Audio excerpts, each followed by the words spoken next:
সালাতের মধ্যে যদি কারোর বায়ুর প্রেসার চলে আসে, অবশ্যই তিনি সেটা ধরে রেখে সালাত আদায় করবেন, এতে কোনো অসুবিধা নাই।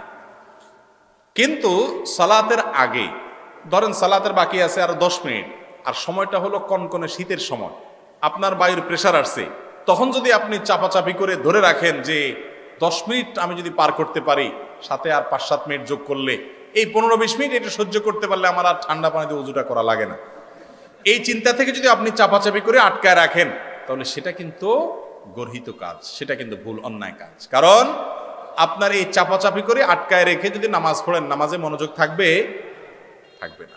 কারোর অসুস্থতা আছে, বয়স্ক মানুষ, পানি খুব ধারে কাছে নাই, এই মুহূর্তে নামাজ না পড়লে অসুবিধা হয়ে যাবে, এরকম এক্সক্লুসিভ ভিন্ন কিছু থাকলে, এক্সট্রা কিছু থাকলে ভিন্ন কথা। সচরাচর এই শীতের সময় আমরা অনেকে চাপাচাপি করে অজু ধরে রাখি, অনেকে আবার এটা নিয়ে বাহাদুরি দেখায়, আজ জোহরের সময় অজু করছি আমি, ওইটা দিয়ে কি পার করে দিছি, এশা পার করে দিছি।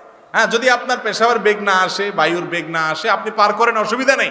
কিন্তু বেগ আছে, তাও আপনি ধরে রেখে বীরত্ব জাহির করতেছেন, আপনি বীর না, আপনি ভীরু। ভীরু বুঝছেন, মানে কাপুরুষ। কাপুরুষ কেন? ঠান্ডা পানিতে আপনি ভয় পেয়ে যাচ্ছেন, এত ভয়ের কি আছে? এ পানি লাগলে কি মারা যাবেন?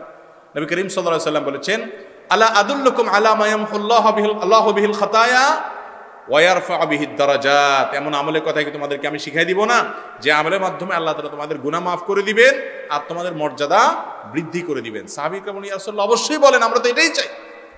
তারা তো এটাই চাইতেন। তো নবী করিম সাল্লাল্লাহু আলাইহি ওয়াসাল্লাম 3টি আমলের কথা বললেন, তার ভিতরে একটি হলো ইসবাগুল ওযুই আলাল মাকারিহ।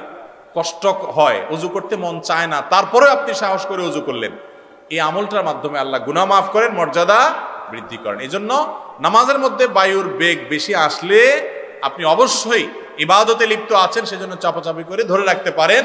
কিন্তু নামাজের বাইরে আপনার আর 5, 10, 15, 20 মিনিট আছে নামাজের, মাগরিবের পরে এখন পেশাবের বেগ আসছে, তারপর আপনি ধরে রাখছেন যে না, এশা ছাড়া করা যাবে না, এশাটা শেষ হয়ে গেলে আমি যাই শান্তি মতো ছেড়ে দিব, তাহলে আপনি নামাজটাকে মনোযোগের সাথে আদায় করলেন না, এই জন্য সেটা দোষণীয়।